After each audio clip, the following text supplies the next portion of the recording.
Quem não me conheça, meu nome é Raisla, eu sou vice-presidente do nosso CA, um Centro Acadêmico de Nutrição, estou no 6º período. E a nossa palestra de hoje ela vai ser ministrada pela nutricionista Natália Braga, que ela teve a formação dela pelo UENG, e ela é especialista em alimentos funcionais e nutrigenômica, também é terapeuta nutricional comportamental e educação de diabetes, que vai ser o nosso foco hoje. E, então, lembrando que a qualquer momento pode haver algum problema na nossa conexão, então se acontecer de cair ou alguma coisa do tipo, a gente vai conseguir voltar e enviar o link para vocês. E agora é isso, eu vou passar para a Fabiane, que ela vai explicar algumas outras informações importantes para vocês. Oi, gente, boa noite, tudo bem? Para quem ainda não me conhece, o pessoal aí do 2º período, eu também sou do 6º período. Meu nome é Fabiane, eu sou presidente do Centro Acadêmico de Nutrição, SANUTRI. Nossa gestão começou agora.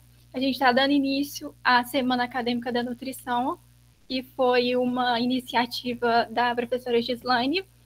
Então, eu queria desejar boas-vindas para todo mundo que se inscreveu. A gente teve quase 100 pessoas inscritas, então a gente agradece muito o interesse e a participação de vocês.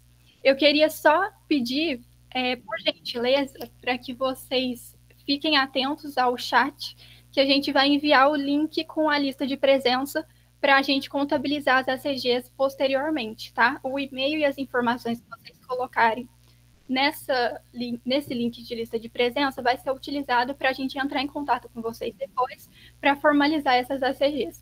Porque na última palestra online que a gente fez de saúde mental, teve muitas pessoas que se inscreveram, que participaram, porém não anotaram o nome na lista. E é por isso que os certificados, inclusive, a gente não conseguiu finalizar até hoje, porque a gente está correndo atrás para saber quem são as pessoas que ainda estavam faltando, os nomes a gente estava tentando identificar, tá? Mas quando a gente tiver mais ou menos uns 20 minutos para finalizar a palestra, quando a gente abrir para perguntas, a gente vai enviar no chat o link com a lista de presença e vocês lembram de preencher certinho, tá? Caso alguém queira acrescentar algum comentário ou perguntar também alguma coisa, pode ficar à vontade, é só levantar a mãozinha e ligar o microfone, ou se preferir também deixar para o final da palestra para conversar com a palestrante Natália, fica à vontade. Mas durante a palestra a gente pede para que, por favor, as câmeras e os microfones permaneçam fechados, porque se liga várias câmeras e microfones ao mesmo tempo, pode dar alguma intercorrência, tá? Mas, no mais, é isso.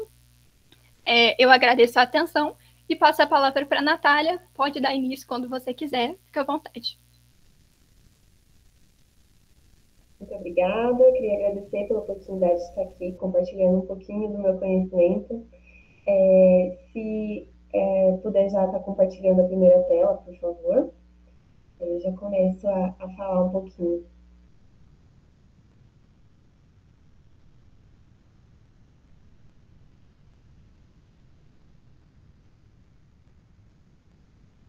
Bom, então o tema da nossa aula é alimentação e educação nutricional no diabetes. Pode passar. Antes de começar e adentrar de fato na educação nutricional no diabetes, eu preciso compartilhar um pouquinho sobre a importância da nutrição nesse cenário do cuidado com o diabetes, porque vai muito além de a gente estar simplesmente passando um cardápio ou uma dieta para o nosso paciente, tá? Pela Sociedade Brasileira de Diabetes, que é a diretriz que nós seguimos, ela é descrita como uma desafiadora função na prevenção do diabetes, mas também é importante para o gerenciamento da doença e para a prevenção de comorbidades decorrentes. Ou seja, o diabetes em si é uma doença silenciosa, é uma doença que vai estar ali acompanhando a pessoa para a vida inteira dela, mas a curto prazo, se ela tiver um bom manejo, ela não vai ter nenhuma intercorrência. Porém, a longo prazo, se ela não cuidar direito, ela pode ter outras doenças, né? O que a gente considera comorbidade são outras doenças.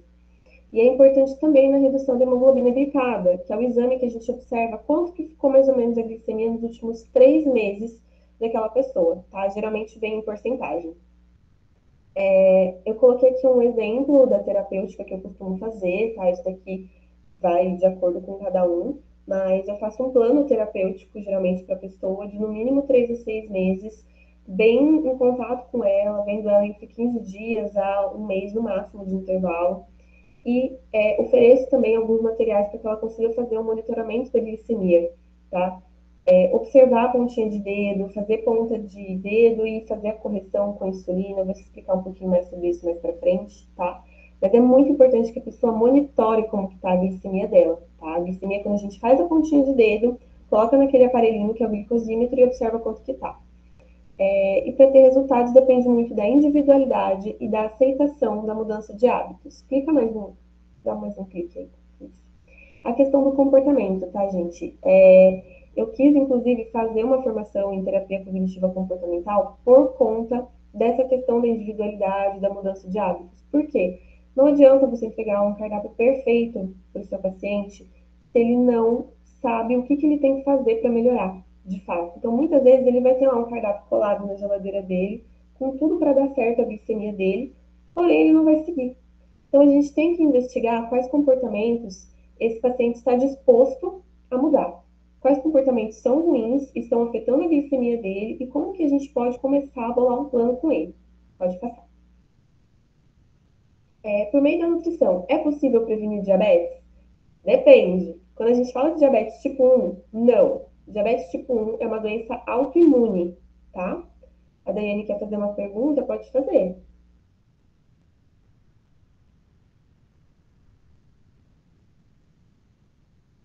Ou não?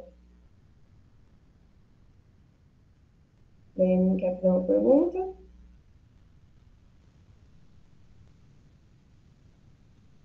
Eu vou dando continuidade, então, se vocês quiserem falar aqui no chat. O diabetes tipo 1, ele não tem como a gente fazer uma prevenção dele, tá? Principalmente porque ocorre destruição das células que produzem insulina pelo sistema imune, tá? Então, o sistema imune vai lá, ataca a célula beta e a gente para de produzir insulina ou para de aceitar a insulina que a gente está produzindo. Então, é o sistema imune que está atuando ali contra as células que produzem a insulina, tá? Pode ser causa genética, pode ser alguma disfunção genética, pode também ser uma causa desconhecida. Idiopático é desconhecido. Não é possível prevenir. Diabetes tipo 2 é mais uma resistência à ação da insulina. Então, a gente tem uma perda progressiva de secreção de insulina porque a gente está resistente a ela. Se a gente não está aceitando direito a insulina, nosso corpo está ali atacando o tempo todo no estado de inflamação, a gente vai perdendo a sensibilidade tanto de produzir como de aceitar a insulina no nosso corpo, tá? O diabetes gestacional é possível prevenir também, assim como o tipo 2, porque a gente vai atuar na ação da resistência à insulina, e a presença de hiperglicemia com alterações durante a gestação. Tá? Algumas mulheres, elas chegam a ter alteração que vai virar no futuro um diabetes tipo 2, é muito comum isso acontecer. E ainda a possibilidade de se classificar subtipos de diabetes. Então, além desses 3 tipos que são os mais comuns, a gente também tem algumas características clínicas, histórico familiar, função residual das células betas, autoimunidade, o grau de resistência à insulina que essa pessoa tem. Então, tudo isso acaba sendo fator para se classificar o diabetes. Pode passar. Aqui tem outros tipos de diabetes, eu vou disponibilizar esse material para vocês, tá?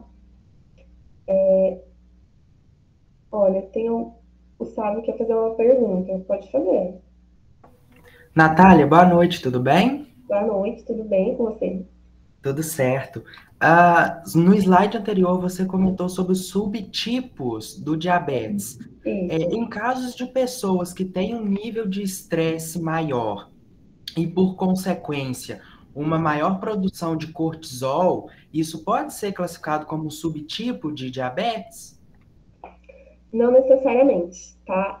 Aí o que a gente vai ter? Vai ter um motivo para ter o diabetes, que é por conta do estresse oxidativo, do elevado cortisol, da resistência insulínica.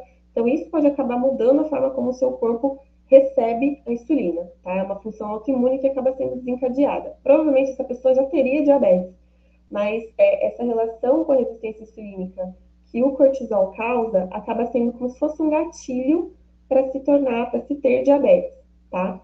Quando a gente fala de subtipos, aí a gente entra um pouquinho aqui, né? A gente tem o subtipo, por exemplo, diabetes tipo 1, subtipo A e B, se eu não me engano, o A é quando a gente tem uma causa, o B é quando não tem causa. Aí a gente tem o diabetes tipo MUD, que está escrito aqui em cima, ó, que é um defeito na função das células beta. Tudo isso aqui é subtipo, porque os tipos principais é o tipo 1, o tipo 2, o gestacional, e eu não coloquei lá, mas a gente tem o LADA também, tá? O tipo LADA também é um tipo de tratamento um pouco diferente. Esses outros que estão aqui descritos, geralmente a gente trata ou como tipo 1 ou como tipo 2, tá? Mas os subtipos, geralmente, eles são como se fosse uma descrição mais assertiva com base no tipo principal de diabetes, que é o 1 ou o 2, tá bom? Perfeito, Natália, muito obrigado. Imagina. Aí a gente tem aqui, por exemplo, o tipo MUD, ele é Mature Onset Diabetes of Young, ou seja, as pessoas que vão ficar com diabetes desde criancinha, tá? E geralmente é uma alteração genética, tá? Então, dos tipo MUD, a gente já tem vários genes que estão relacionados com o surgimento do diabetes. Então, hoje, em países mais desenvolvidos, a pessoa que tem diabetes, ela já faz um teste genético. E aí a gente já sabe qual gene que está alterado ali e já trabalha com a nutrigenômica em cima daquele gene. Muitas pessoas conseguem reverter até o diabetes tipo 1 quando está muito no início, quando a gente já tem ali um teste genético mostrando que tem alguma alteração naquele gene, tá bom? A gente tem também o diabetes neonatal, que é o transitório ou permanente, né? Muitas vezes a criança nasce com diabetes ou nasce com a glicemia elevada, mas depois normaliza. A gente tem o diabetes mitocondrial, né? Que é uma disfunção na mitocôndria.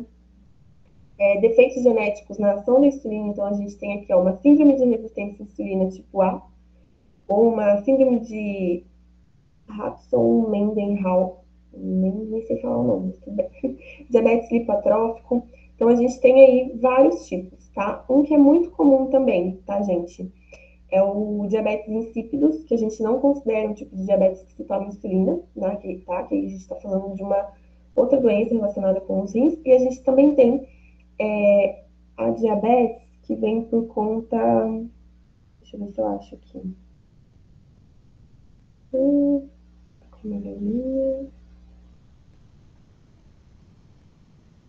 Aqui, ó, da fibrose cística, tá? Eu já tive contato com uma paciente que teve fibrose cística e acabou adquirindo diabetes tipo 1 por conta da fibrose cística.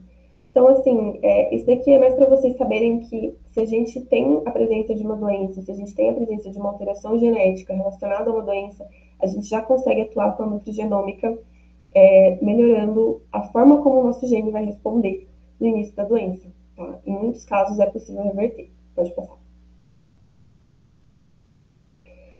Aqui tem um fluxograma bem básico da Sociedade Brasileira de Diabetes, que descreve um pouquinho, né? Então, a gente tem aí o diabetes mellitus no adulto jovem, e aí a gente vai dividindo aí as sessões para observar, né, da onde que vem. Gente, quem faz diagnóstico é o médico, e geralmente depois do diagnóstico clínico, a pessoa tem que ir lá para um especialista, um endocrinologista, que é a pessoa que vai fazer o diagnóstico final, vai fazer o tratamento com insulina, ou apenas com medicação, tá? Então, a gente tem aqui, se iniciado antes dos 6 meses de vida, é um neonatal. A gente vai solicitar o painel de genes do diabetes neonatal, que mais de 20 genes estão envolvidos, ou se ele não for recém-nascido, né, antes de 6 meses de vida, a gente vai avaliar sinais e sintomas, vai solicitar os anticorpos. Tem os anticorpos positivos, aí a gente tem o tipo 1A, porque a gente já sabe que se tem anticorpos positivos, é o sistema imune que está atacando, né? As células produzem de insulina. Anticorpos negativos, se solicita o peptídeo C após os 5 anos de diagnóstico, né? Antes disso não tem como a gente saber. Peptídeo C menor que 6, tipo 1B, causa idiopática. Tipo 1C, a gente vai estar observando ali se tem obesidade, se não tem, se tem perda de peso, se não tem. Geralmente, com obesidade ou sobrepeso, a gente está relacionado ali ao tipo 2, tá? Que é uma resistência à ação da insulina, um aumento da inflamação crônica. Pode passar. Aqui eu tenho um breve resumo sobre como funcionam as insulinas. Eu não posso entrar na terapia nutricional sem falar de como funciona a insulina, tá? Vocês precisam saber sobre isso. Um paciente que vem usando apenas insulina basal, ele está usando um tipo de insulina que vai ter uma duração mais longa, que é o que vai fazer com que a glicemia fique estável por mais tempo. Pessoa que tem diabetes, se ela não comer nada, diabetes tipo 1, tá? Se ela não comer absolutamente nada, ficar em jejum o dia inteiro, ela vai estar em hiperglicemia. Ela vai estar ali com a glicemia em 500, 400, fácil. Porque o nosso fígado produz insulina, a gente produz corpos cetônicos, a gente acaba liberando muito glucagon no sangue, porque o nosso corpo interpreta que está faltando glicose, então ele vai lá, produz mais, libera mais no sangue, mas o problema está no uso dessa glicose. Tá? Então a gente tem as insulinas basais que vão funcionar ali como insulinas que vão manter a glicemia estável por até 24 horas. Então eu coloquei aqui a glargina, a degludec, que são as mais comuns. Aí a gente tem a de mais ou menos média duração, tá? Que é geralmente NPH. Tem alguns outros exemplos aqui também. E aí a gente tem as prandiais. O que são as prandiais? As que a gente toma várias doses ao longo do dia. Então, se a gente tem um café da manhã, um lanche, um almoço, um outro lanche, um jantar, se for consumir carboidrato, precisa tomar insulina. E aí são as insulinas prandiais. As rápidas e ultra rápidas, a gente precisa tomar cerca de 15 minutos ali antes da refeição, junto com a contagem de carboidrato. A gente conta carboidrato, faz o cálculozinho, que eu vou explicar daqui a pouquinho, e aí a gente toma a insulina e espera 15 minutos, que é o tempo que demora, ó. Aspartate, lispro, agora tem a Fiasp, que funciona em menos de 15 minutos, então para quem tem muita resistência à insulina, tá tomando a Fiasp é muito interessante, porque a insulina vai funcionar em menos de 10 minutos.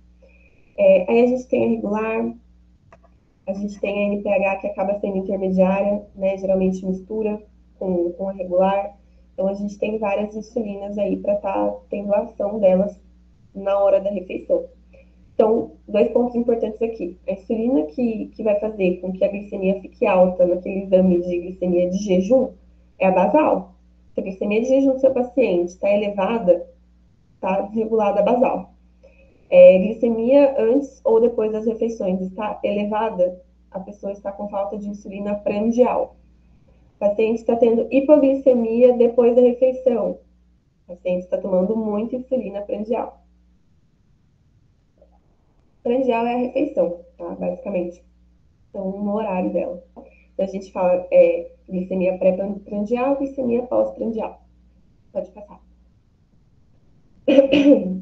As doses de insulina a gente chama de bolos, tá? Principalmente para quem usa bomba de infusão. Eu coloquei um exemplo de como que a gente faz para descobrir a sensibilidade insulínica, que é uma outra coisa, tá? A sensibilidade insulínica é o quanto que uma dose de insulina abaixa na glicemia, tá? Então, vamos supor que a pessoa está com 300 de glicemia e ela vai tomar a sensibilidade insulínica dela de 1 unidade para abaixar 50, por exemplo. Significa que 1 unidade vai abaixar 50 pontinhos ali. Entre aspas, tá bom? Aí a gente faz esse cálculo aqui, né? Geralmente a pessoa já vem com esse cálculo do médico, tá? Se você tiver na dúvida de onde que vem aquele número do médico, provavelmente é desse cálculo. Eu coloquei aqui o exemplo de 1.500, mas tem um outro também, se não me engano, é de 1.500, né? E esse aqui é de 1.800. E aí eu coloquei um exemplo de como que a gente faz a correção com essa sensibilidade insulínica, tá? Se a glicemia de uma pessoa está 200 e a meta dela é 120, a gente tem que fazer 200 menos 120 dividido pelo fator de sensibilidade. Então, quanto a glicose está na hora, menos a meta dela, 120 é uma glicemia ok, principalmente se a gente for considerar uma criança, dividido pelo fator de sensibilidade. Sei que é meio confuso para quem nunca viu sobre isso, mas esse é um cálculo básico, assim, tem em todos os materiais da Sociedade Brasileira de Diabetes, tá? Isso daqui é o que a pessoa precisa tomar para abaixar a glicemia dela, para corrigir. Então, aquele paciente que vem, minha glicemia vive em 200, minha glicemia vive em 250, qual que é o fator de sensibilidade dela? Quanto que ela precisa tomar para corrigir? Né? Então, a gente precisa ensinar isso para o paciente, isso faz parte da educação nutricional dele, tá? Pode passar. A insulina basal é a insulina que vai estar funcionando aquele longo período, tá? Então, aplicando uma basal, deve-se levar em consideração também que o pico dela vai ser depois de um tempinho, tá? Aqui também tem um ponto importante. Às vezes o paciente chega pra gente e fala assim, eu acordo bem, acordo com glicemia 80. Tomo uma insulina basal e lá para 11 horas eu sinto tontura, cansaço, suor frio, fadiga, muito sono. Tudo isso é sinal de hipoglicemia. Aí a gente pergunta, você tá medindo? Não, não tá. Daí ele começa a medir, ele vê que a glicemia tá em 70, 60. Por que isso? Porque ele tá tendo um pico da basal, a partir daquele horário que a basal tá funcionando. Então, como tem um picozinho, se ele ficar de jejum, pode ser que ele tenha hipoglicemia e tenha esses sintomas, tá? Então, é importante avaliar isso também. Se o paciente falar que está com esses sintomas, avaliar quais horários que ele está usando a insulina, qual que é a quantidade. Se estiver tendo um pico de basal, pode ser que ele esteja com hipoglicemia e a gente vai precisar colocar algum alimento ali para que a glicemia dele não abaixe e ele não sinta esses sintomas, tá? Então, eu coloquei aqui um exemplo. Se ele faz um uso, por exemplo, de Basaglar, que é a guargina, o pico vai ser depois de 2 horas, e vai durar até 24 horas, ou seja, ele toma às 7 da manhã, o pico vai ser às 9. E ele vai durar até às 9 da manhã do outro dia. Vai estar acabando às 9? Vai estar acabando. Então, se ele não tomar insulina às 7, ele pode ter uma hiperglicemia se ele esperar para tomar só às 9. Porque às 9 vai ter ainda um pico mais tarde. Pode passar. Aí aqui eu tenho um pouquinho da relação o ICHO, tá? Para quem nunca viu isso, é unidade de insulina para carboidrato, tá? A sensibilidade, ela diz respeito a quanto de glicose uma unidade de insulina é capaz de transportar para dentro de uma célula do seu corpo, tá? E por que é tão difícil de acertar? Nossa, mas eu fiz o cálculo para o meu paciente, de jeito nenhum não está dando certo, ele tem hiperglicemia, o que está acontecendo? Gente, tem muita coisa que acaba interferindo. Então, mesmo que a pessoa faça uma contagem muito refinada, ela vai ter alterações, tá? Menos, bem menos, porque se a contagem tá boa de fato, a gente não tem tanta oscilação assim, tá? Mas aqui eu até coloquei uma ilustração que ela fala um pouquinho sobre isso, né? Então, qual que é o tempo de ação de insulina, o tipo de insulina que foi aplicado? Esses dias era quase 1 hora da manhã, uma paciente me ligou desesperada, falando que tomou, no lugar da lenta, que a gente costuma tomar 30 unidades, ela tomou 30 unidades de rápida. E ela podia facilmente ter entrado em coma. Né? Eu falei para ela, você tem que tomar glicose. Ela usou Glinstan, foi no hospital. Então, assim, tem que tomar muito cuidado com isso, tá? O glicosímetro, lavou a mão, secou a mão. Se a mão tiver suja de fruta, a pessoa fazer a glicemia ali, vai dar 300. Se ela tiver comido uva, que quase não tem glicose, e for medir com a mão suja de uva, vai dar super elevado, porque a uva tem glicose, então vai estar no dedo. Né? E aí, se ela lava a mão, às vezes está super baixo ou está normal. A alimentação tinha muito carboidrato junto com gordura, tinha muito carboidrato junto com proteína, despencou, depois vai subir. O que está acontecendo aí? Tá? Então, o tipo de alimento que vai junto com a comida também, junto com o carboidrato, também interfere, tá? Mas, enfim, o ICHO é unidade de insulina para a quantidade de carboidrato. Pode passar. Esse aqui é o bônus refeição. O que é o bônus refeição? Lembra que bônus é a unidade, é a aplicação de insulina? Então, agora a gente tem um outro tipo de aplicação que é para a gente fazer antes da refeição, tá? Então, a gente tem aqui referente ao total de carboidrato da refeição. Eu não vou ficar focando tanto nisso, gente, porque, assim, tem tudo no Manual da Sociedade Brasileira de Diabetes, provavelmente vocês já tiveram ou vão ter aula, mas é importante entender que isso aqui é a base da contagem, tá? Se vocês entenderem sobre essas questões de bolos e o que altera a glicemia, vocês vão ter muito sucesso aí para entender como a gente pode fazer o manejo da glicemia. A regra geral, ela consta no Manual da Sociedade Brasileira de Diabetes, que é 1 unidade de insulina para 15 gramas de carboidrato. Se você for pegar um paciente criança, provavelmente ele vai vir usando 1 unidade para 30 gramas de carboidrato. Tudo bem, então você vai fazer o cálculo para 30 gramas, tá? E quando é necessário corrigir? Se a glicemia da pessoa está 200 e ela vai comer 15 gramas de carboidrato, então ela tem que fazer aquela correção que eu mostrei lá primeiro, mais o que ela teria que tomar para consumir essa quantidade de carboidrato, tá? Então aqui eu coloquei uma regrinha de 3 para mostrar para vocês, ó, vamos lá comigo. Uma maçã de 100 gramas tem 15 gramas de carboidrato. Um copo de leite tem 10 gramas de carboidrato. Vamos supor que eu vou fazer uma vitamina de maçã com leite. Né? Então, eu vou bater ali, ó, 15 gramas de carboidrato mais 10 gramas de carboidrato do leite. Vai dar 25 gramas de carboidrato. Se 1 unidade de insulina é para 15 gramas de carboidrato, quanto que eu tenho que tomar de insulina para 25? Geralmente, a gente só divide, tá? Divide 25 por 15.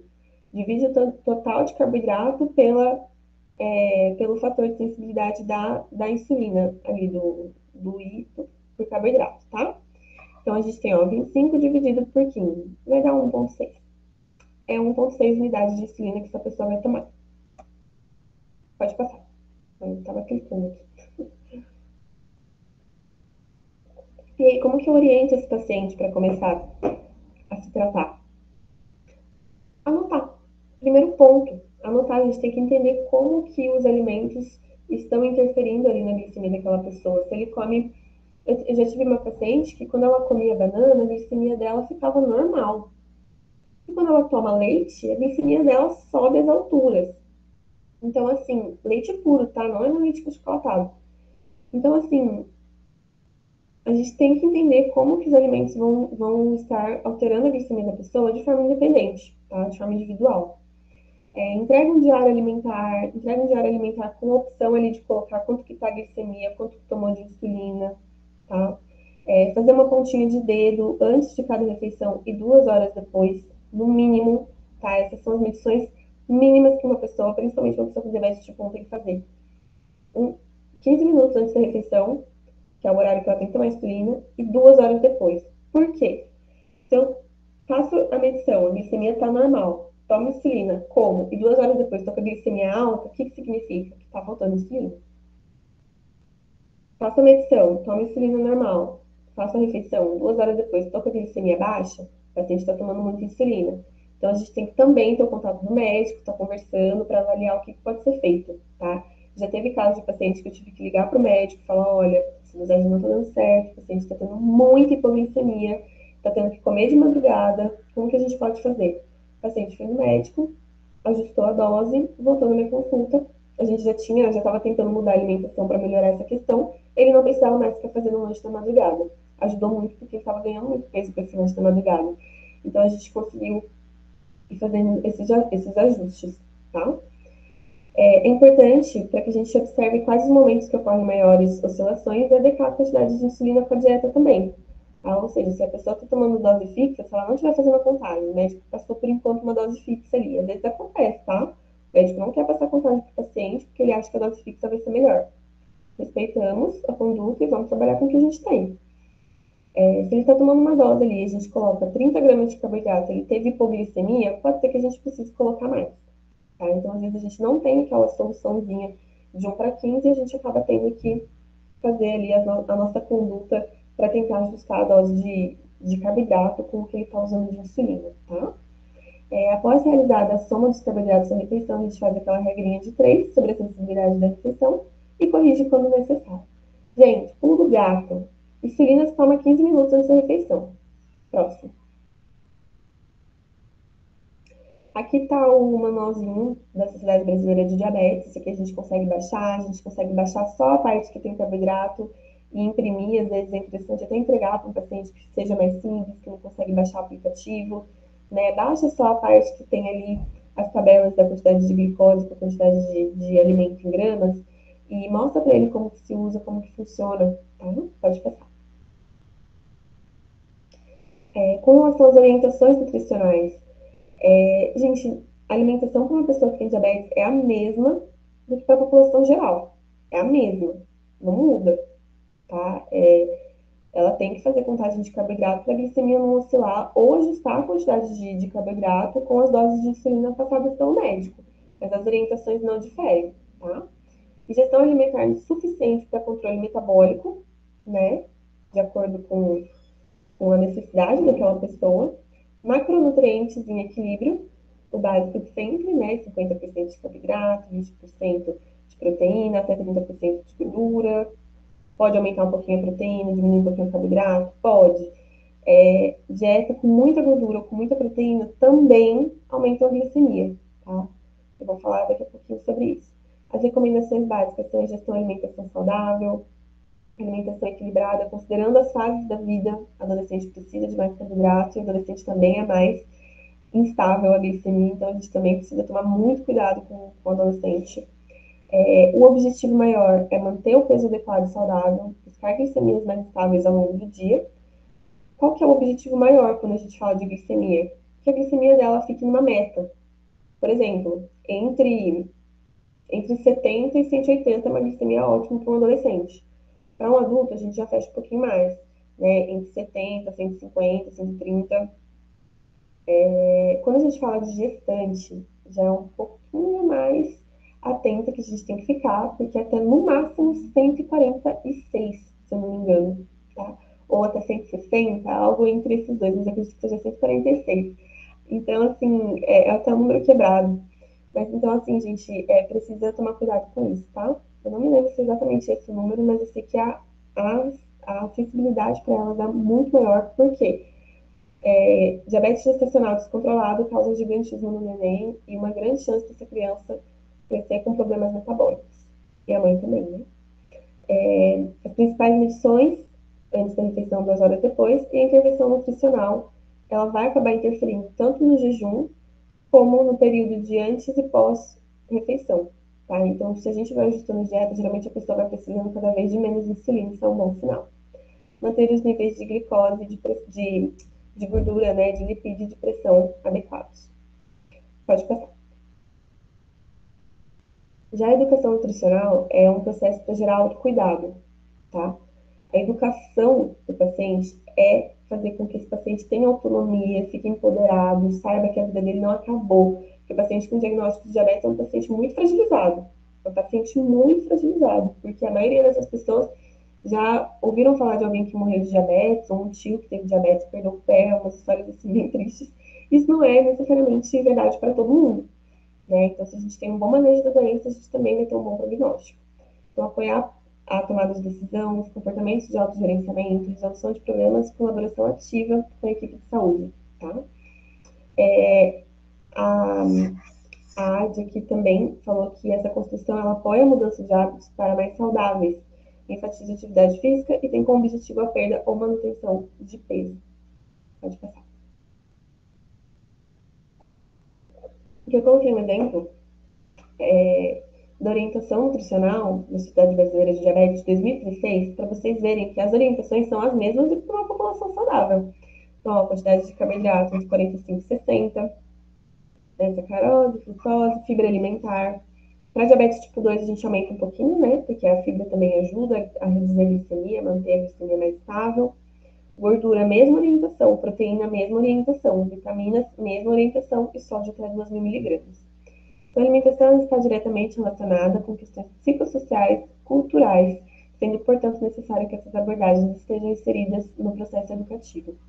Não adianta dar aquele cardápio lindo e maravilhoso se a pessoa não entender que ela tem que melhorar a qualidade de vida. Ela tem que melhorar os hábitos dela para ter qualidade de vida. Perdão. Pode passar.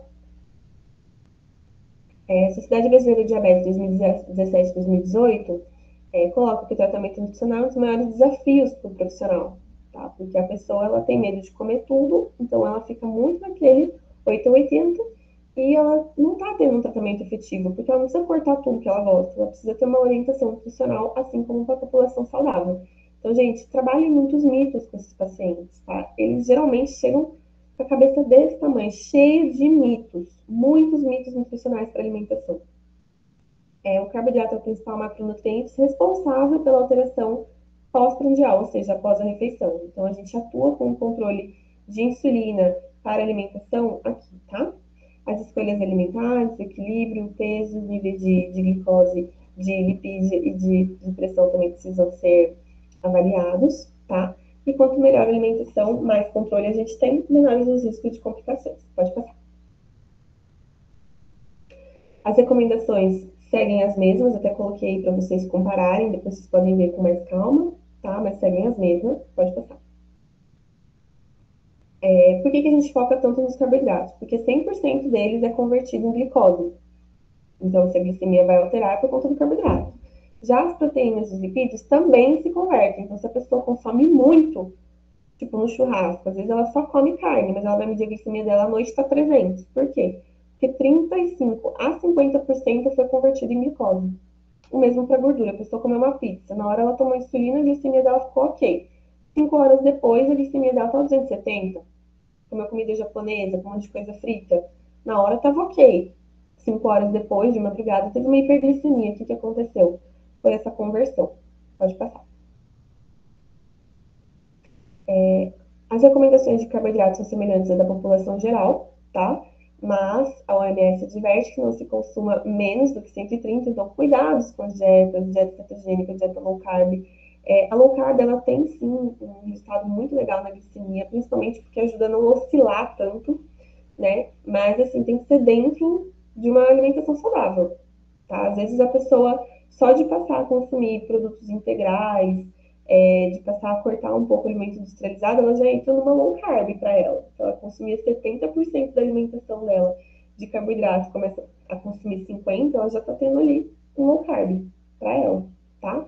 Então a gente precisa avaliar de forma bem individual, tá? Pode passar.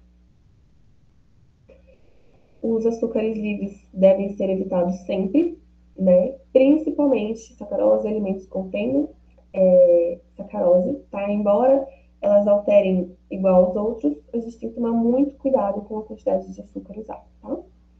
Pode passar. As fibras também têm um papel muito importante, tá, gente? Porque as fibras, elas são um tipo de carboidrato não digerível. Então, a gente também tem que considerar lá na contagem. Se é não digerível e o alimento tiver, por exemplo, mais de 5 gramas de carboidrato, a gente sempre subtrai aquela quantidade de carboidrato do total. Acho que eu não escrevi isso, mas é uma informação importante, e eu acho que, se eu não me engano, ela está na nova diretriz da ADA. Então, se a pessoa vai consumir alguma coisa que contém ali 50 gramas de carboidrato, mas das quais as fibras alimentares têm ali 10 gramas, a gente vai subtrair 10 gramas da quantidade total de carboidratos. Tá?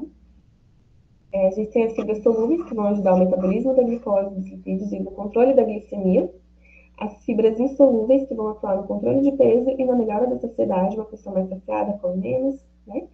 E ambas atuam na saúde do intestino, né? O diabetes tipo 2 é absolutamente importante tratar o intestino, gente. Pelo amor de Deus, o intestino é tudo, tudo, tudo, tudo. Vocês vão ter uma palestra com a Natália Rosa, né? Eu acho que ela vai entrar na roda de conversa, ela fala bastante sobre isso. Pode passar.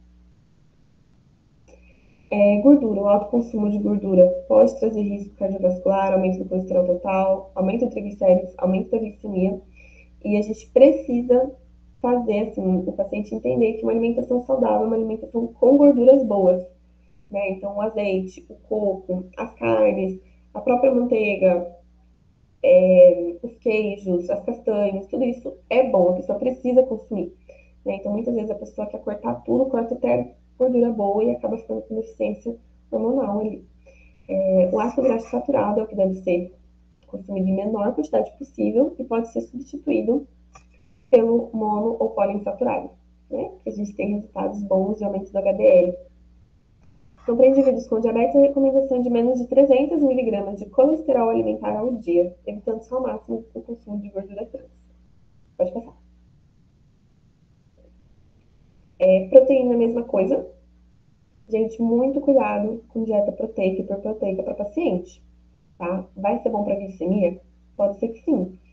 Mas a gente pode forçar o rim se a gente ficar usando suplemento, por exemplo, ao invés de dar uma refeição com fruta, já vai colocar um whey protein para a pessoa, que às vezes é proteína isolado, sem carboidrato. Qual que é o problema disso? Há um grande risco dos rins. A gente pode acabar interferindo no funcionamento dos rins. Então, a ingestão proteica usual para a maioria dos indivíduos é de 1 a 1,5 gramas por quilo de peso corporal por dia, tá? 15 a 20% da ingestão total de energia. Ah, mas aí a pessoa treina muito. Ah, mas a pessoa precisa de mais. Ah, mas ela tá com falta de proteína. Tudo bem, vocês vão vendo na prática clínica que vocês vão poder brincar um pouquinho mais, de forma mais flexível, né, no dia a dia. Porém, cuidado com essas dietas hiperproteicas, tá? A gente tem também ali feijões que são proteína, a gente tem outros tipos de proteína que não necessariamente a carne, ou o whey protein, ou um suplemento, tá? Então, é muito importante que a gente também use outras fontes de proteína para que essa pessoa consiga ali estar se alimentando de proteína, não necessariamente suplementando. E preservar a função renal, preservar muito, porque é um dos primeiros sinais de que a pessoa pode estar tendo ali problema com os rins, é quando começa a aparecer ali na microalbuminúria, a diferença, tá? Na creatinina. Então, a gente tem que ficar de muito olho nisso, porque o rim é muito complicado. Não sei se vocês já passaram no estágio da Santa Casa, mas vocês vão ver que a maioria dos pacientes que são doença renal crônica tem diabetes. Todos porque mau manejo da glicemia. Pode passar. Aqui eu tenho uma ênfase muito maior nessas vitaminas, tá? A vitamina B12 não pode ser consumida no mesmo horário que a metformina ou que o glifage XL ou algum glifage, tá? Que é uma medicação para diabetes tipo 2. Fiquem muito espertos na medicação que os pacientes usam. Muitas vezes eles estão tomando um suplemento vitamínico, não está absorvendo por causa do medicamento, tá? Então, a gente tem fruta, legumes, vegetal, hortaliça variada, pelo menos uma porção de fruta com vitamina C ao dia, e consumir alimentos ricos em antioxidantes, porque nós temos pacientes com diabetes, são pacientes mais inflamados. Alguns alimentos que são ricos em antioxidantes, eu coloquei aqui exemplo. Atenção, zinco melhora a secreção da insulina, tá? Principalmente para quem tá aí com diabetes tipo 2, ou com diabetes tipo muito no início, ali na fase de lua de mel ainda. O magnésio, que em baixa concentração está relacionado com polineuropatia, né, que são doenças que acabam acometendo articulações. Polineuropatia é bem complicado. É muito provável que o paciente que teve diabetes a vida inteira e não tratou direito, ele acaba tendo várias doenças reumáticas. A suplementação pode trazer benefícios tanto a não progredir como para melhorar. Vitamina B12 está relacionada também com neuropatia diabética e a metformina não deixa absorver B12, tá? Não se toma no mesmo horário. Até de hoje, o paciente que tomava no mesmo horário, eu tive que conversar com ele para avaliar um outro horário para ele estar tomando. Vitamina D em baixa concentração está relacionada a mau controle glicêmico. Pode passar. Bebida alcoólica também é perigoso, porque função renal e também pela quantidade de caloria, tá? Se for bebida alcoólica tipo vinho seco, não vai ter carboidrato, pode ser que não auxilie a glicemia. Uma coisa que a bebida alcoólica faz é dar hipoglicemia tardia, né? Então a pessoa na hora ali fica com glicemia ok, ou sobe por causa de cerveja, por exemplo, 5, 6 horas depois está tendo uma hipoglicemia reativa. Não se bebe de estômago vazio, principalmente diabético. Pode passar. A American Diabetes Association de 2019 colocou isso daqui, esses três tipos de dieta como as melhores práticas para que a pessoa tenha um bom controle glicêmico, tá? Então, a dieta plant-based, elite de todas, né? A gente sabe que a plant-based ela resolve ali a maioria dos problemas. A dieta DASH também por conta de manter a pressão estável, né? Uma dieta absolutamente saudável, muito parecida com a mediterrânea. E a mediterrânea também entra ali como um padrão alimentar saudável para quem tem diabetes. Pode passar. A ADA de 2022 postou algumas revisões, tá? Aí eu coloquei aqui as principais relacionadas com a alimentação, tá? Então, a mudança de comportamento para melhora do resultado de saúde e melhorar a qualidade dos carboidratos. Então, a questão da educação nutricional é muito importante. A seção 8 dispõe sobre obesidade e controle de peso para prevenção e tratamento de diabetes tipo 2. Além da relação entre obesidade tipo 2 e aumentar a probabilidade de infecções graves por Covid. Claro, diabetes já é uma doença inflamatória, diabetes descompensado mais ainda. Covid é uma doença inflamatória, então daqui para frente a gente tem que tomar muito cuidado com a inflamação das pessoas, viu? Muito cuidado mesmo. Ficar muito de olho em vários parâmetros, tanto de semiologia como os parâmetros bioquímicos mesmo. Seção 13 dispõe sobre o uso de metformina e eficientes de vitamina B12 e a 15 sobre a importância da educação em saúde para gestantes. Pode passar. Aqui eu coloquei um estudo de caso. Vocês vão ter acesso a esse material, né?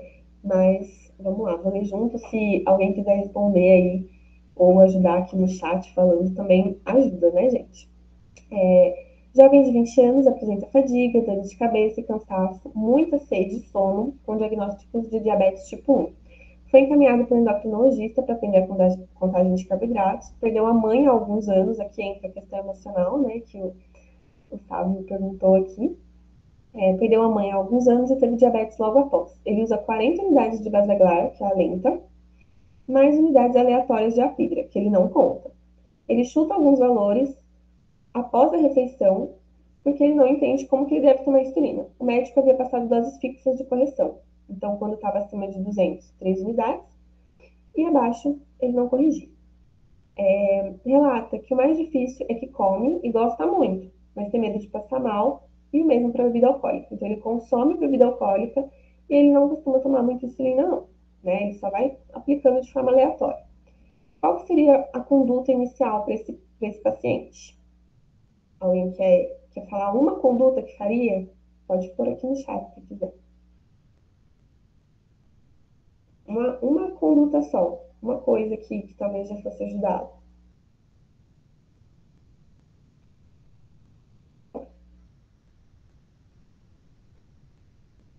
Ninguém quer falar? Então vamos lá, pode passar. Acho que tentar conhecer um pouco o comportamento alimentar dessa pessoa e fazer um diário alimentar para ver o que ela está consumindo, para tentar ver o que a gente pode melhorar. Perfeito, perfeito. Diário alimentar é um dos primeiros passos mesmo. Excelente. Mais alguém? Bom, deixei. Mais alguém quer falar? Pode passar. Então, eu coloquei aqui dividido, porque eu estou fazendo um estudo de caso bem completinho, esse paciente ele é verdadeiro, tá, gente? Ele é meu paciente até hoje, mas no início a gente fez várias sessões até ele conseguir entender o que ele tinha que fazer, tá? Antes de atuar ali direto na contagem, eu quis começar o diário alimentar para entender como que a insulina estava funcionando para ele, né? Então, eu expliquei o que é a insulina, mostrei aquele gráfico de insulina. Eu, às vezes, quando eu estava bem no começo dos atendimentos nutricionais para diabetes, eu tinha um slide, eu mostrava os slides para a pessoa durante a sessão, porque é muito complexo. Diabetes é uma doença que envolve muita coisa. Então, eu mostrava uns slidezinhos bem básicos, mas que desse para a pessoa tentar entender um pouco mais como que funciona a doença. Então, por que ele tem tido aqueles sintomas de sede, fadiga, cansaço? Pedi que ele preenchesse o diário alimentar e a aplicação como já fazia. Mas, ao invés de ele fazer a aplicação depois da refeição, eu pedi para ele fazer antes, mais as correções. Então, se tivesse alta, fazer a aplicação que ele já fazia e corrigir. Entreguei algumas sugestões de refeição e falei, ó, quando você for comer fruta, come uma castanha, por exemplo, né? Porque a castanha vai reduzir o pico de glicose. Quando for comer pão, coloca um queijo, um frango desfiado, uma proteína ali junto, para não subir tanta glicemia tão rápido, né? Na sessão 2, ele já dizendo que sentiu segurança de corrigir e que ele já não estava mais passando mal. Parou de usar bebida alcoólica, porque ele queria ajustar a alimentação dele de final de semana também, e quer aprender a usar os alimentos com segurança. Ele não usa insulina rápida de final de semana, ele só estava usando a basal. Uma crença que ele estava com medo de ficar usando demais a insulina, provavelmente, né? É muito importante trabalhar o sistema de crenças, gente, como eu falei para vocês, dos mitos. Né? Então, entendendo as variações da glicemia com o diário e com a contagem um pouquinho mais afinada, a gente passou a fazer o cálculo. Então, nesse dia, eu ensinei para ele a contagem de 1 para 15.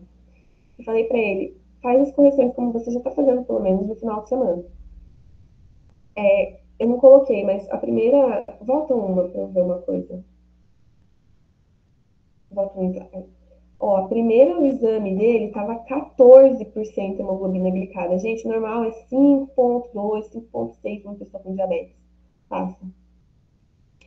No retorno, ele já estava com hemoglobina de 8. Nossa, isso aqui para mim não tem preço.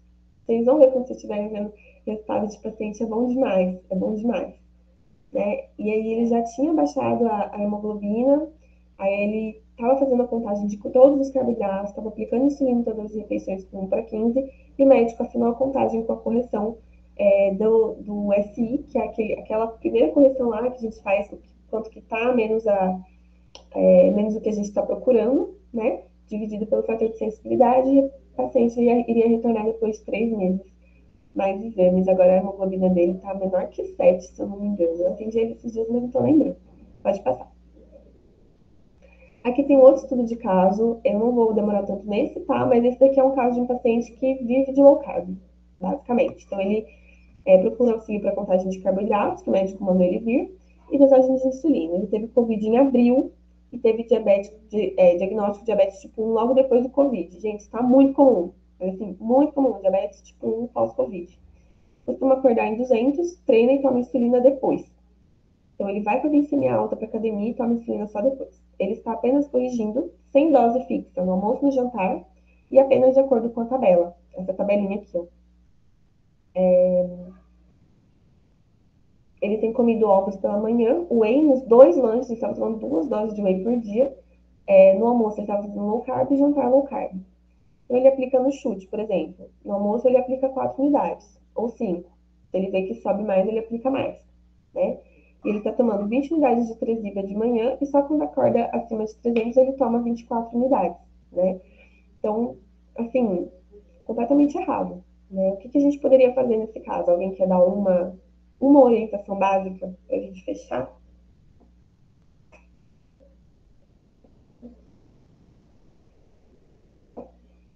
Uma orientação só, vamos lá. Vocês são muito quietinhos.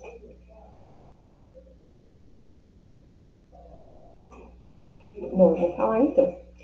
Primeiro ponto, ensinar a educação nutricional para essa pessoa, né? Começar falando da importância de usar todos os nutrientes, não apenas proteína, fibra e gordura, tá?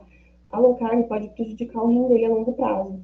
Esse é um diabetes que já era jovem e ele teve o diabetes tipo 1 após o Covid, então provavelmente ele tem o tipo lado. Às vezes ele nem precisa de tanta insulina mesmo, mas a gente precisava ajustar as quantidades de carboidrato para que ele tenha todos os micronutrientes possíveis. E mesmo fazendo low carb não estava dando certo, porque ele vivia tendo 300 e 200. Então, após começar a consumir tomar a quantidade de insulina, mais ou menos, eu fiz um cálculo básico assim, de 1 para 15, e aí ele começou a tomar e conseguiu ir ajustando as doses aí, mais ou menos, de acordo com o que eu coloquei no cardápio de quantidade de carboidrato. Então, eu colocava assim, 30 gramas de carboidrato, por exemplo, no café da manhã. Eu falava para ele, olha, 2 unidades você vai tomar para esse tipo de café da manhã aqui, tudo bem? E aí a gente foi ajustando aos poucos, tá? Pode passar. Esse daqui são alguns dos materiais que eu usei para fazer essa aula. A gente tem os manuais ali em cima também, tudo no site da Sociedade Brasileira de Diabetes. Pode passar. E é isso. Espero que tenha ficado um pouco claro para vocês aí, né? Quero agradecer a oportunidade de ter dado essa aula e qualquer coisa que vocês precisarem, se ficarem na dúvida, vocês podem estar me mandando mensagem.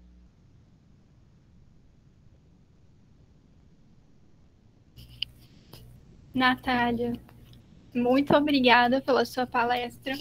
Eu tenho certeza que a gente aprendeu bastante hoje. Você trouxe muitas informações relevantes para o nosso conhecimento. Eu queria só avisar para o pessoal que o link de presença já está no chat. E eu queria te fazer uma pergunta sobre o que você disse. Assim, qual que é a sua visão sobre ferramentas e estratégias de educação nutricional em relação ao paciente diabético que você acha importante a gente pensar em cada fase da vida? Porque cada fase tem umas características diferentes, né? Se a gente estiver falando de criança, por exemplo, tem a família envolvida, e se essa família tem um comportamento que já é disfuncional com a comida, ou consome muito açúcar, já tem outros fatores aí envolvidos. Se for um adolescente, também tem o consumo de ultraprocessado e a dificuldade de mudança de comportamento alimentar, no idoso também. E aí eu queria saber a sua opinião, assim, que dica que você dá pra gente? Pergunta excelente, maravilhosa. E meio que não existe um padrão, assim, tá? Eu já tive paciente que a mãe, ela não acreditava que a Coca Zero não tinha açúcar. Tipo, ela achava doce e para ela tinha açúcar. Então, eu acho que a maior arma que a gente tem contra isso mesmo é trabalhar a educação, é mostrar para eles, mostrar o que tem. Então, às vezes, trabalhar com imagens, né? Às vezes, trabalhar com dados, às vezes, trabalhar. Eu gosto muito dos slides para dar educação nutricional para eles. Quando eu falo de criança, a consulta é para os pais. Tá? A consulta nunca é para criança, é para os pais. Para criança, a gente vai no máximo mostrar que a vida é normal, que a pessoa vai ter uma vida normal com diabetes, que ela só vai precisar aprender o que ela precisa trabalhar, né? O que ela precisa comer para não ter tanta oscilação, né? E uma coisa importante para a gente falar com criança, nunca se oferece assim, não, você não vai comer pão. Pão você não pode. Não se faz isso, a criança não vai entender, mas por que eu não posso pão? Então vai lá e ensinar os pais a fazerem uma oferta mais consciente da alimentação. Você quer pão integral ou você quer um ovo mexido?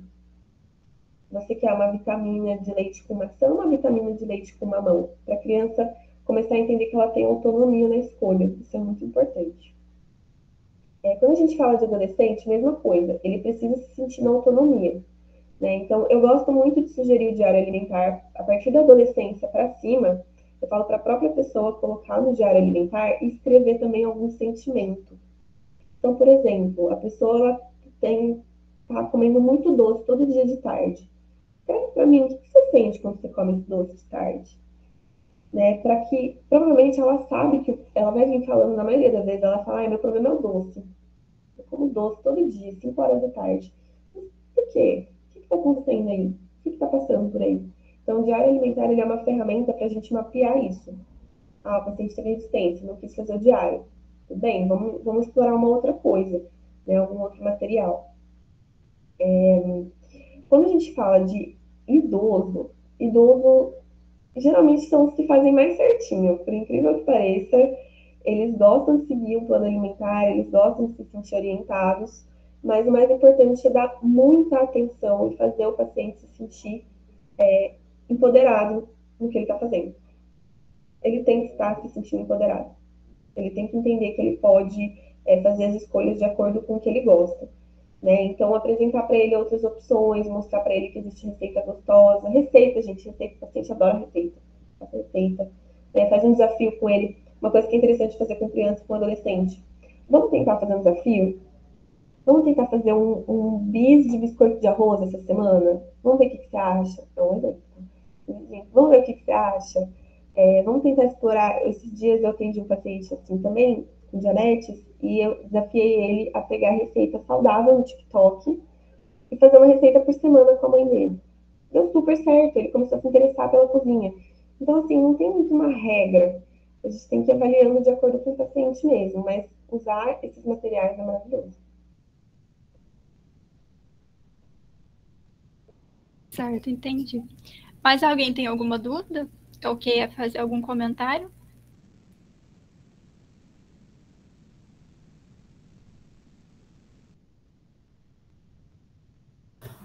Queria agradecer pela palestra, excelente, contribuiu muito. Obrigada. Muito obrigada, gente. E agradecer também por poder estar aqui falando um pouquinho. Eu sei que é bem complexo, meio pesado até, né? Muito conteúdo. Não falei nem metade do que eu poderia ter falado. Se tivesse entrado em genética, então. Mas espero poder ter contribuído um pouquinho.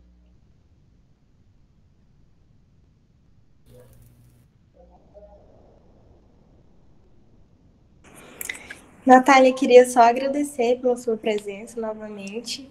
E assim, eu acredito que para todo mundo é uma experiência muito boa a gente ver assim alguém que formou na UENG, que se especializou e que está no mercado de trabalho agora, cuidando da vida de outras pessoas, tipo, cuidando da saúde e promovendo saúde, né? Porque a nossa profissão é muito linda, ela promove saúde para as pessoas e assim, foi muito completa também sua palestra. Tudo que a gente já viu assim na faculdade, você falou de uma forma bem atualizada também. Acho que para todo mundo assim foi excelente. Muito obrigada. Imagina, obrigada a você, gente. Uma ótima noite. Estou vendo as mensagens aqui. Obrigada, viu? Qualquer dúvida que vocês tenham, podem estar mandando mensagem, tá bom? Parabéns, Natália. Eu sou a professora Gislaine, não sei se está me vendo, mas provavelmente não, estou escondidinha hoje. Eu só queria te dar parabéns. Obrigada. Acompanhei inteirinha a sua palestra, foi excelente, né? Você brilha quando fala sobre o assunto, demonstra domínio, e eu tenho certeza que todos os alunos presentes aí, você apenas agregou ainda mais o conhecimento. Então, eu agradeço mais uma vez. E, cara, estou muito feliz em tê-la aqui. Muito feliz mesmo. Estou com saudades. Acompanho você no Insta, acompanho todo mundo no Insta. E é um orgulho ver vocês aí no mercado de trabalho. Parabéns, viu? Muito obrigada. Nossa, eu não seria nada se não fosse você também na jornada. Então, muito obrigada. Obrigada, viu, gente? De coração. Bom, então, Natália, novamente, muito obrigada pela sua participação, tá? Foi ótimo. Eu espero que a gente possa ter mais encontros com você em outras oportunidades, em outros momentos. Você está muito convidada para voltar. E, pessoal, obrigada também vocês pela participação. E agora a gente já vai dar encerramento à reunião. E amanhã a gente volta com o Bruno Cipriano, que vai falar sobre hipertrofia, né? Já vai entrar na nutrição esportiva, tá? Então, eu vou encerrar aqui. Muito obrigada a todo mundo pela presença. Até amanhã.